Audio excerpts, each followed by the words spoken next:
में। और आज का अपना टॉपिक है रिप्रोडक्टिव सिस्टम ऑफ हार्डमानिया। ये क्वेश्चन इम्पोर्टेंट है, पेपर में 8 नंबरों में ये क्वेश्चन पूछा जाता है। बीएससी के लिए भी इम्पोर्टेंट है और कंपटीशन एग्जाम के लिए भी ये क्वेश्चन इम्पोर्टेंट है। तो सबसे पहले हम इसकी लेबलिंग देखते हैं। ये स्ट्रक्चर है लेफ्ट गोनाड का, ठीक है। ये है ओविडकल अपर्चर, ओविडकल अपर्चर के नीचे है ओविडक्ट, देन उसके बाद है ओब्रियन डक्ट्यूल्स, उसके बाद है ये अंदर का ओब्रियन पार्ट, ठीक है। अब ये है स्पर्मिडकल अपर्चर, स्पर्मिडकल अपर्चर के नीचे है स्पर्म डक्ट, उसके बाद है स्पर्म डक्ट्यूल्स, देन उसके बाद है ये आउटर यानी कि बाहर का टेस्टिकुलर पार्ट, ठीक है। ये गोनाड की लेबलिंग हो गई। अब हमें इसको शुरू करते हैं। जो हार्डमानिया का रिप्रोडक्टिव सिस्टम होता है वो कैसा होता है? मोनोसियस होता है, हर्माफ्रोडाइट होता है और बाइसेक्सुअल होता है।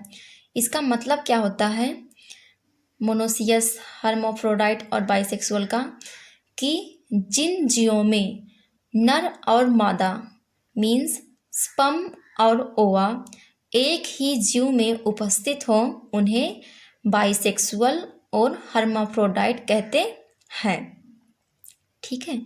अब इसके अंदर सबसे पहले हम पढ़ेंगे गोनाड।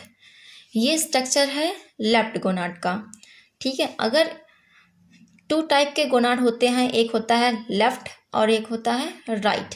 लेफ्ट मीन्स बायां, राइट मीन्स दायां। अगर इस स्ट्रक्चर को हम ऐसे रोटेट कर दें इस साइड में तो ये क्या हो जाएगा? राइट गोनाड, ठीक है। तो हम इस टॉपिक को शुरू करते हैं कि मेंटल में 2 गोनाड इम्बेडेड होते हैं, लेफ्ट गोनाड और राइट गोनाड। जो लेफ्ट गोनाड होता है वो आंत के लूप में निहित होता है और राइट गोनाड पेरिकार्डियम के ऊपर होता है, ठीक है।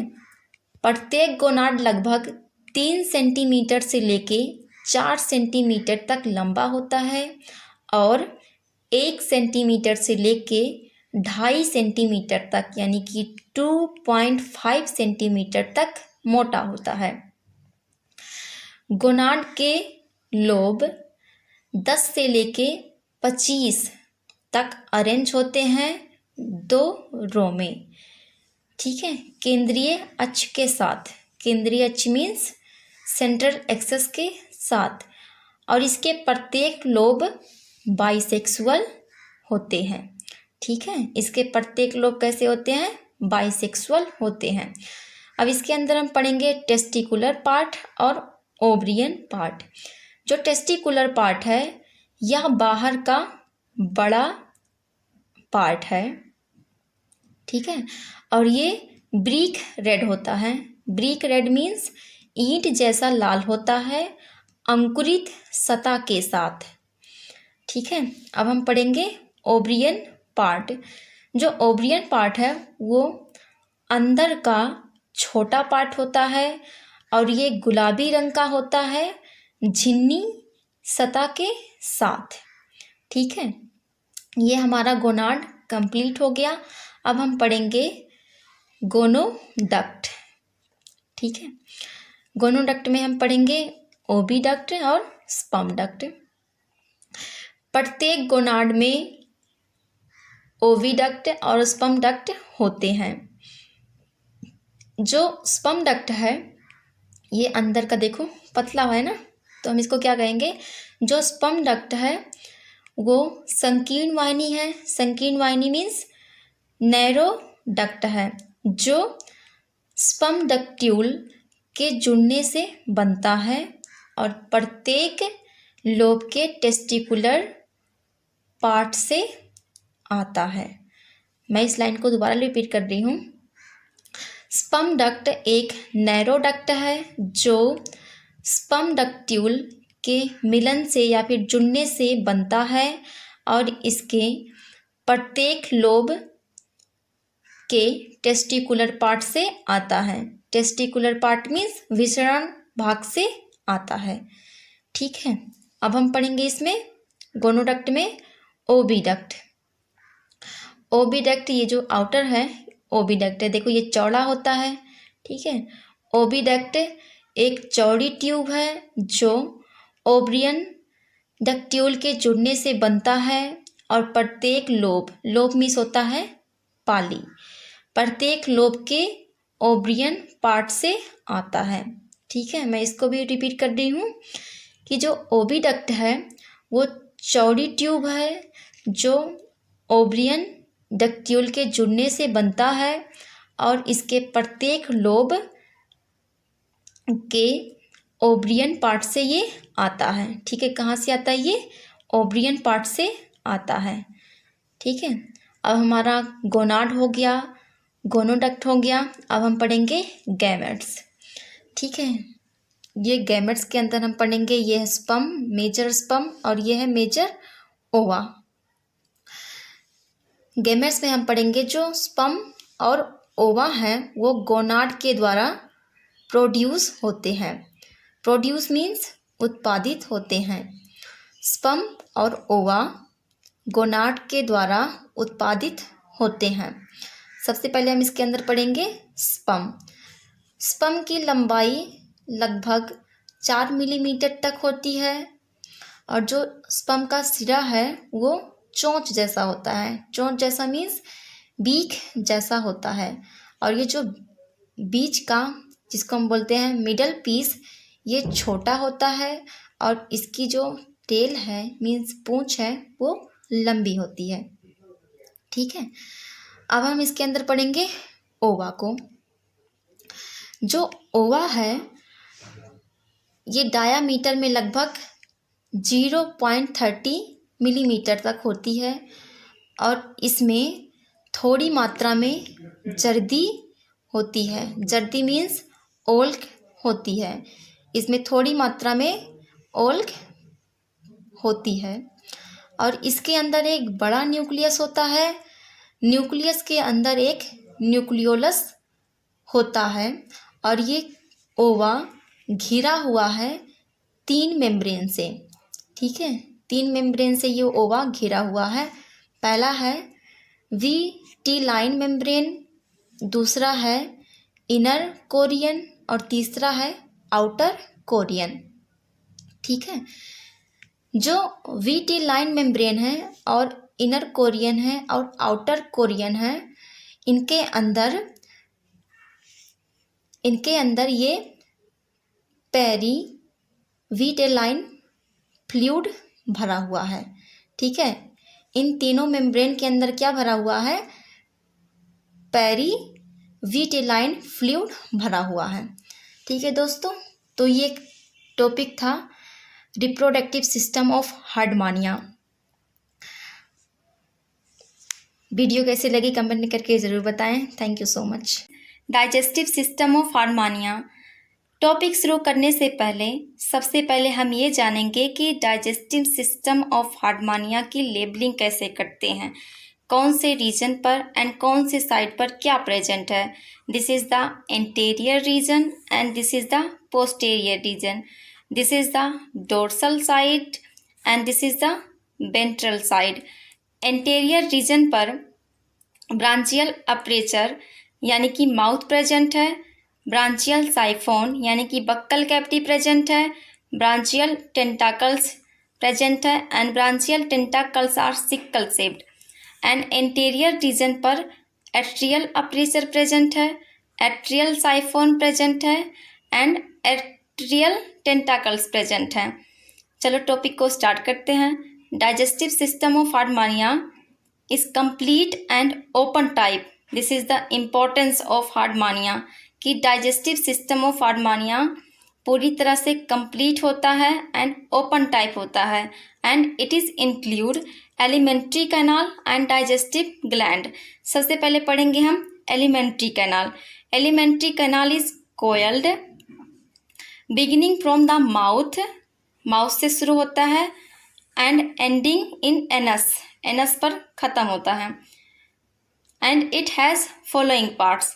First is mouth, buccal cavity, pharynx, esophagus, stomach, intestine, rectum and anus। सबसे पहले पढ़ेंगे हम माउथ। माउथ क्या होते हैं? The mouth or branchial aperture lies at the top of the branchial siphon. This is designated as the anterior end of the body. The mouth leads into the branchial siphon is called buccal cavity. Right? Next is buccal cavity. Branchial siphon forms the buccal cavity of Harmonia. It is a narrow and tubular cavity lined by ectoderm, and there are present in 64 tentacles, and these tentacles are divided into 4 size। 8 हैं large size के यानी कि 5 millimetres के, and 8 हैं medium size के यानी कि 2.5 millimetres के, एंड 16 हैं स्मॉल साइज के यानी कि 1.5 मिलीमीटर्स के, एंड 32 हैं वेरी स्मॉलेस्ट साइज के यानी कि 0.5 मिलीमीटर्स के। This is the important question, competition exam में इनकी साइज पूछी जाती है। Next is tentacles are sickle shaped and bear numerous lateral branches is called tentaculates, right? And buccal cavity leads into the pharynx।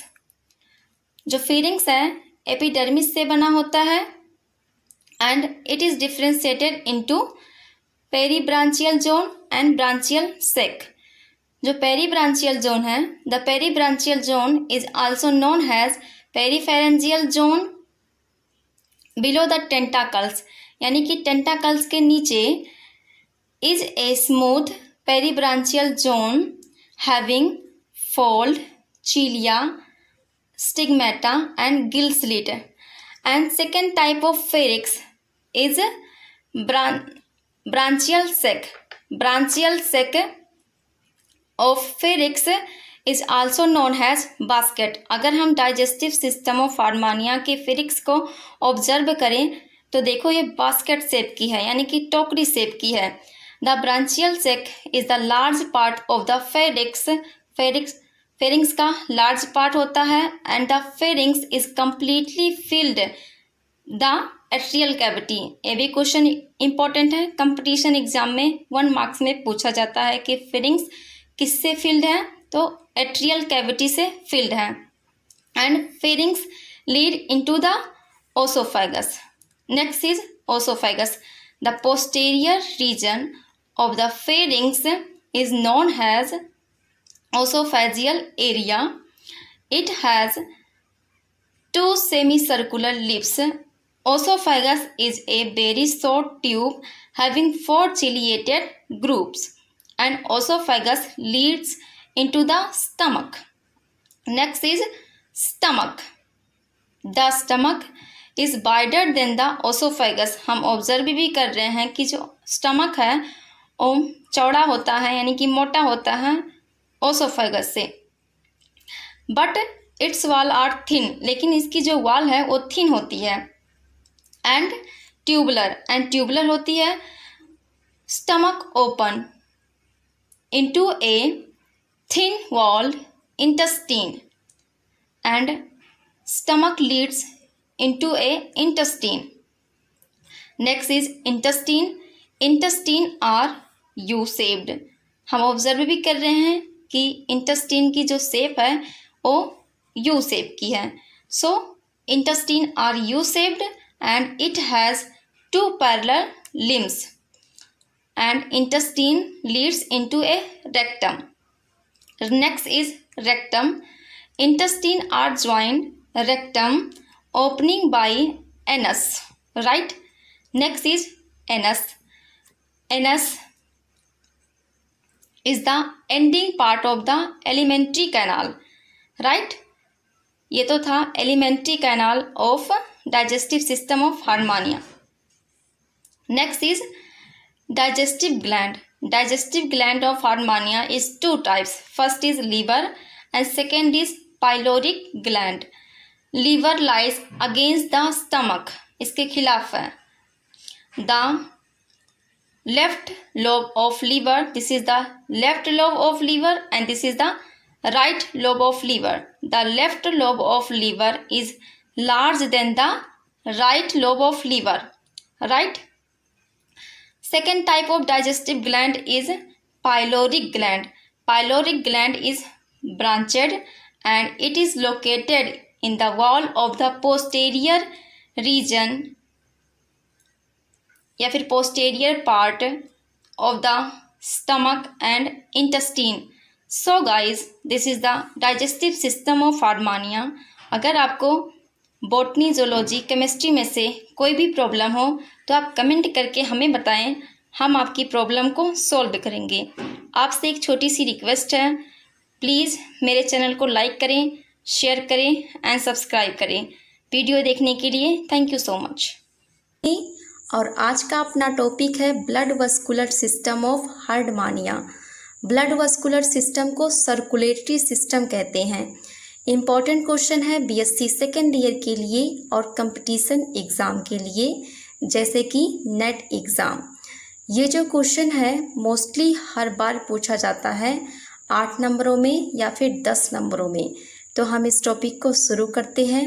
सबसे पहली चीज़, हार्डमानिया का blood vascular system और circulatory system बहुत अच्छे से डेवलप्ड होता है, बहुत अच्छे से विकसित होता है और ग्रेटली मॉडिफाइड होता है।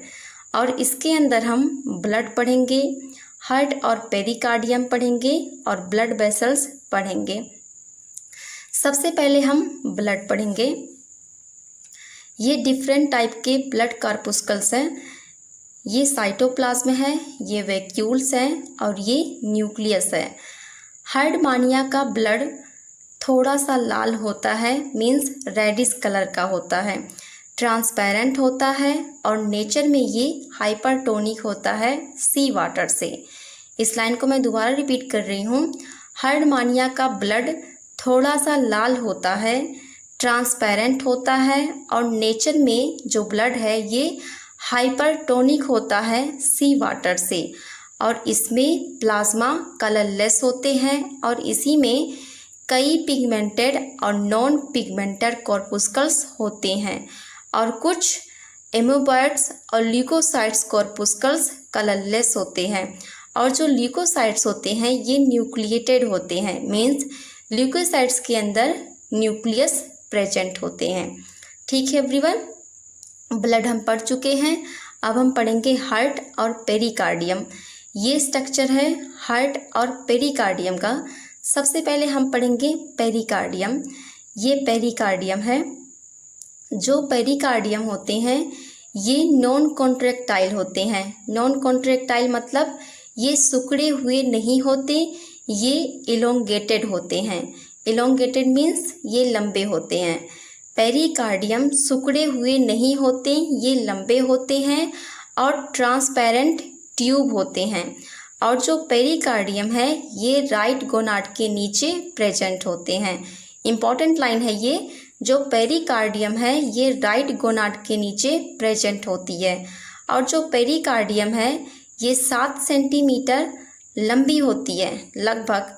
जो पेरिकार्डियम है ये लगभग 7 सेंटीमीटर लंबी होती है और 3 मिलीमीटर चौड़ी होती है। और पेरिकार्डियम दोनों ही एंड से क्लोज्ड होती है। ठीक है एवरीवन। और पेरिकार्डियम के अंदर कलरलेस पेरिकार्डियल फ्लूइड प्रेजेंट होते हैं। ये पेरिकार्डियल फ्लूइड हैं। जो पेरिकार्डियल फ्लूइड होते हैं ये कैसे होते हैं? कलरलेस होते हैं। ठीक है एवरीवन। अब देखो पेरिकार्डियल की वाल, ये जो नीले रंग की डार्क लाइन है ये पेरिकार्डियल की वाल है। जो पेरिकार्डियल की वाल होती है मीन्स जो पेरिकार्डियल की दीवार होती है ये कनेक्टिव टिश्यू से बनी होती है और इसके अंदर ब्लड साइनस प्रेजेंट होते हैं। और पेरिकार्डियम की इनर लेयर मीन्स जो इसकी अंदर की लेयर है ये स्क्वेमस एपिथेलियम से बनी होती है। ठीक है एवरीवन, हम पेरिकार्डियम पढ़ चुके हैं। अब हम पढ़ेंगे हार्ट। ये स्ट्रक्चर है हार्ट का। जो हार्ट होते हैं ये दोनों ही एंड से ओपन होते हैं। आप ऑब्जर्व भी कर रहे हैं, जो हार्ट होते हैं हार्डमानिया में ये दोनों ही एंड से ओपन होते हैं। हार्ट और पेरिकार्डियम एक दूसरे से जुड़े होते हैं थिन कनेक्टिव टिश्यू फ्लैप के द्वारा। ये हार्ट है और ये पेरिकार्डियम है। ये दोनों हार्ट और पेरिकार्डियम एक दूसरे से जुड़े होते हैं थिन कनेक्टिव टिश्यू फ्लैप के द्वारा। हार्ट और पेरिकार्डियम के बीच में एक पियर से बॉडी प्रेजेंट होती है।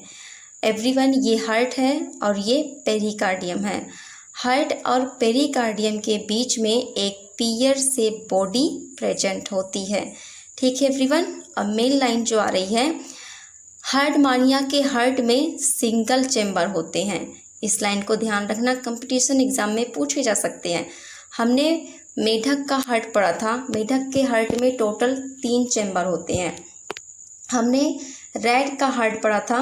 रैट के हार्ट में 4 चेम्बर होते हैं। हमने एम्फियोक्सस पढ़ा था। एम्फियोक्सस में हार्ट एब्सेंट होते हैं। आज हम पढ़ रहे हैं हार्डमानिया का हार्ट। तो हार्डमानिया के हार्ट में सिंगल चेम्बर होते हैं और इसमें वाल्व एब्सेंट होते हैं।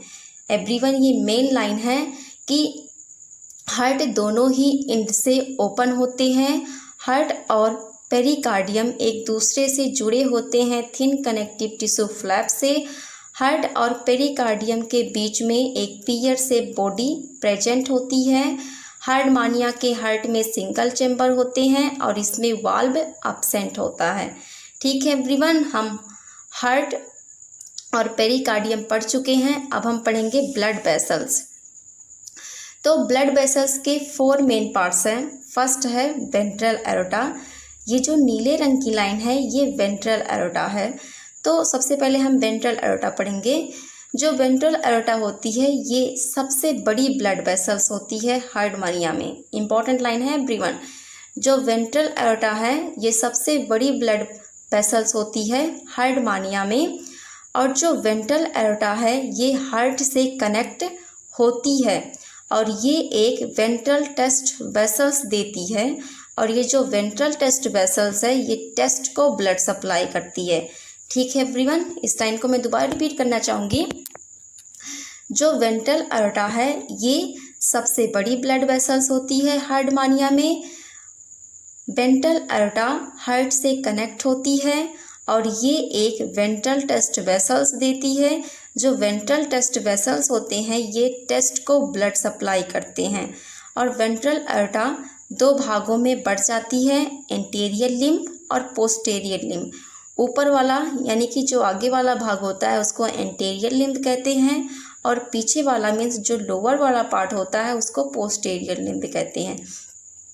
जो एंटीरियर लिम्ब है ये पेरीफेरेंजियल वेसल्स को ब्लड सप्लाई करती है, टेंटाकुलर वेसल्स को ब्लड सप्लाई करती है। और टेंटाकुलर वेसल्स के नीचे यहाँ पर देखो, टेंटाकुलर वेसल्स के नीचे यहाँ पर सब टेंटाकुलर वेसल्स होती हैं। तो ये सब टेंटाकुलर वेसल्स को भी ब्लड सप्लाई करती हैं। यहाँ पर टेंटाकल्स होते हैं। कितने टेंटाकल्स होते हैं?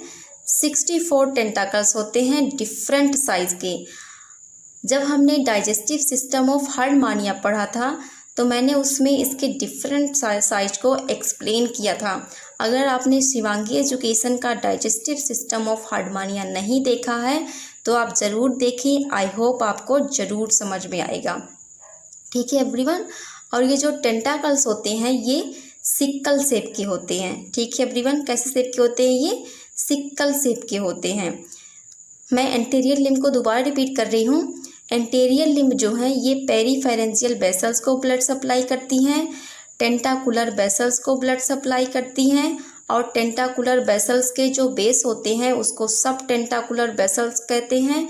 तो ये सब टेंटाकुलर वेसल्स को भी ब्लड सप्लाई करती हैं और साइफोनल वेसल्स को ब्लड सप्लाई करती हैं। जो साइफोनल वेसल्स से कितने होते हैं? 6 से लेके 8।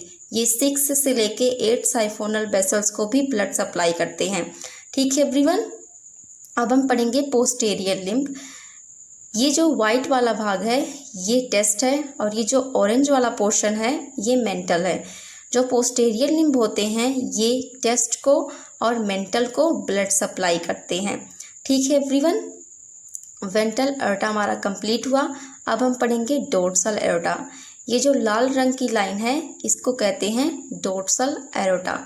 जो डोर्सल एओर्टा है ये हार्ट से कनेक्ट नहीं होते, लेकिन ये वेंट्रल एओर्टा से इंटरकनेक्टेड होते हैं। एवरीवन, ये मेन लाइन है, ध्यान रखना इस चीज़ को। जो डोर्सल एओर्टा है ये हार्ट से कनेक्ट नहीं होते, लेकिन ये वेंट्रल एओर्टा से इंटरकनेक्टेड होते हैं। आप ऑब्जर्व कर रहे हैं, जो डोर्सल एओर्टा होते हैं ये वेंट्रल एओर्टा से इंटरकनेक्टेड होते हैं। ठीक है एवरीवन, और जो डोर्सल एओर्टा है ये भी पेरीफेरेंजियल वेसल्स को ब्लड सप्लाई करती हैं, सब टेंटाकुलर वेसल्स को ब्लड सप्लाई करती हैं और न्यूरल वेसल्स को भी ब्लड सप्लाई करती हैं। ठीक है एवरीवन, किसको किसको ब्लड सप्लाई करती हैं? पेरीफेरेंजियल वेसल्स को ब्लड सप्लाई करती हैं, सब टेंटाकुलर वेसल्स को ब्लड सप्लाई करती हैं और न्यूरल वेसल्स को भी ब्लड सप्लाई करती हैं। ठीक है एवरीवन, अब थर्ड मेन पार्ट है ब्रांचियोविसरल वेसल्स। ये जो छोटा सा पोर्शन है ये इसको क्या कहते हैं? ब्रांचियोविसरल वेसल्स कहते हैं। तो जो ब्रांचियोविसरल वेसल्स है ये वेसल्स सबसे छोटी वेसल्स होती है हार्डमानिया में। ये दो भागों में बढ़ जाती है, राइट ब्रांच और लेफ्ट ब्रांच। इस साइड को कहते हैं लेफ्ट और इस साइड को कहते हैं राइट। तो जो राइट ब्रांच होती है ये राइट इसोफेगस को और राइट लीवर को ब्लड सप्लाई करती है। ठीक है एवरीवन, ब्रांचियोविसरल वेसल्स में हम पढ़ रहे हैं राइट ब्रांच। जो राइट ब्रांच होती है ये राइट इसोफेगस को और राइट लीवर को ब्लड सप्लाई करती है, और जो लेफ्ट ब्रांच होती है ये लेफ्ट इसोफेगस को, स्टमक को, इंटेस्टाइन को और रेक्टम को ब्लड सप्लाई करती है। ठीक है एवरीवन, यानी कि जो राइट ब्रांच है वो राइट पार्ट को ब्लड सप्लाई करती है और जो लेफ्ट ब्रांच है वो लेफ्ट इसोफेगस को, लेफ्ट स्टमक को, इंटेस्टाइन को और रेक्टम को ब्लड सप्लाई करती है। ठीक है एवरीवन, अब फोर्थ मेन पार्ट है जिसको कहते हैं कार्डियोविसरल वेसल्स। जो कार्डियोविसरल वेसल्स है ये हार्ट के डोर्सल एंड से उत्पन्न होते हैं। तो ये भी बहुत ही मेन पॉइंट है कंपटीशन एग्जाम के लिए। जो कार्डियोविसरल वेसल्स होते हैं ये हार्ट के डोर्सल एंड से उत्पन्न होते हैं। ये हार्ट है और ये हार्ट का डोर्सल एंड है। जो कार्डियोविसरल वेसल्स होते हैं ये हार्ट के डोर्सल एंड से उत्पन्न होते हैं और ये 3 ब्रांच में डिवाइड होते हैं। ये फर्स्ट ब्रांच है, ये सेकंड ब्रांच है और ये थर्ड ब्रांच है। जो फर्स्ट ब्रांच होती है एवरीवन, ये देखो फर्स्ट ब्रांच है, ये जो फर्स्ट ब्रांच होती है ये एट्रियल अपर्चर को, एट्रियल साइफोन को और एट्रियल टेंटाकल्स को ब्लड सप्लाई करती है। ठीक है एवरीवन, ये जो फर्स्ट ब्रांच होती है इसकी किसको किसको ब्लड सप्लाई करती है? एट्रियल अपर्चर को, एट्रियल साइफोन को और एट्रियल टेंटाकल्स को ब्लड सप्लाई करती हैं। और जो सेकेंड ब्रांच होती है ये गोनाड को ब्लड सप्लाई करती हैं। ठीक है एवरीवन, और ये जो थर्ड ब्रांच है ये इंटेस्टाइन को, लेफ्ट लोब ऑफ लीवर को और स्टमक को ब्लड सप्लाई करती हैं। हमने जब डाइजेस्टिव सिस्टम किया था इस side left lobe of liver था और इस side right lobe of liver था। ठीक है एवरीवन, जो थर्ड ब्रांच होती है ये इंटेस्टाइन को, लेफ्ट लोब ऑफ लीवर को, स्टमक को ब्लड सप्लाई करती हैं। ठीक है एवरीवन, तो ये था blood vascular system of हार्डमानिया। Video कैसी लगी कमेंट करके ज़रूर बताएं। Thank you so much everyone.